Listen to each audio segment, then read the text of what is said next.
tunatambua mchango mkubwa ambao unafanywa na ofisi ya mkuu wa mkoa wa Dar es Salaam na halmashauri zake zote 5 kwa ajili ya kuwawezesha makundi mbalimbali ya jamii wakiwemo wanawake, vijana na watu wenye ulemavu, kwa halmashauri hizo kuweza kutenga 10% kwa ajili ya kuwezesha makundi hayo, na tumeona kwa takwimu ambazo wametupatia ni kwa namna gani makundi hayo wameweza kunufaika na fursa hizo na trend ya marejesho ikoje.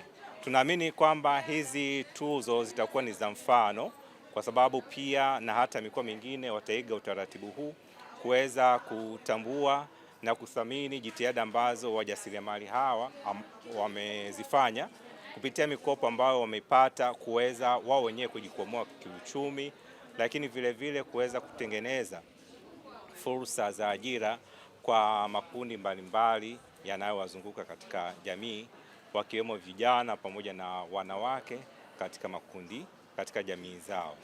Kwa hiyo ni tuzo ambazo zinatambua mchango wa wajasiriamali hao na kwa namna gani ambavyo wameweza kufanikiwa kuweza kutengeneza fursa za ajira kwa wengine. Lakini pia tumezungumzia mbali na 10%, kuna wigo wa fursa unaotolewa na serikali ya Jamhuri ya Muungano wa Tanzania, serikali ya 6 inaongozwa na Dr. Samia Suluhu Hassan, Rais wa Jamhuri ya Muungano wa Tanzania, kwa ajili ya kuwezesha makundi hayo. Kwa tumezungumzia ile 30% ya manunuzi ya umma, lakini tumezungumzia fursa mbalimbali ambazo zinapatikana kisekta katika wizara mbalimbali kupitia Wizara ya Kilimo, Viwanda, Mifugo, Madini na kadhalika.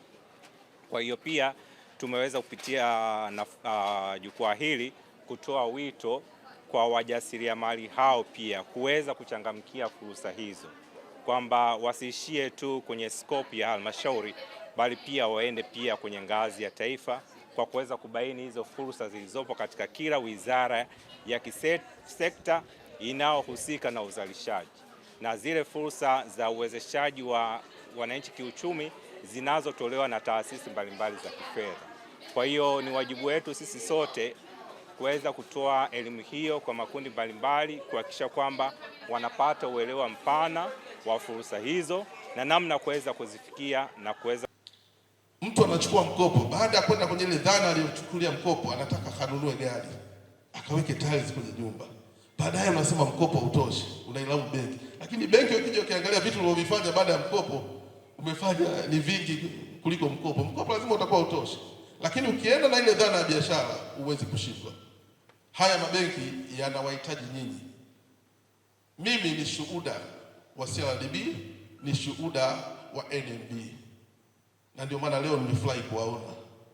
Kwa hiyo ndugu zangu, ujasiriamali ni dhamira na nia na kuthubutu kwenye ile biashara unayotaka kuifanya.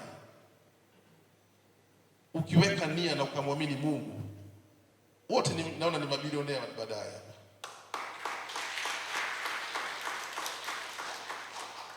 Wako matajiri, naweza kukupa shuhuda hapa. Nina tajiri mmoja, mbunge wa Kibasi, Sylvester Koka, ni kakaangu sana. Tuzo za uthubutu ni nini? Tuzo za uthubutu ni jukwaa maalum litakalolenga kutambua, kuhamasisha na kuenzi vikundi, taasisi pamoja na watu binafsi waliotumia kwa ufanisi mikopo ya 10% inayotolewa na halmashauri nchini.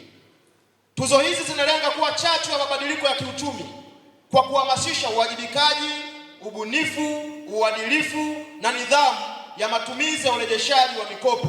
Kupitia jukwaa hili, wananchi wataweza kuona mifano bora ya mafanikio na kujifunza namna mikopo ya halmashauri inavyoweza kubadilisha maisha ya watu na jamii kwa ujumla.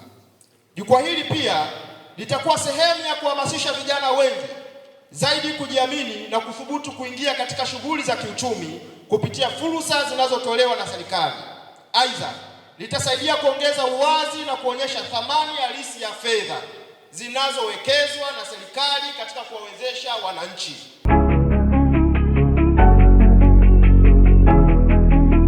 ST Bongo, nyumbani kwanza.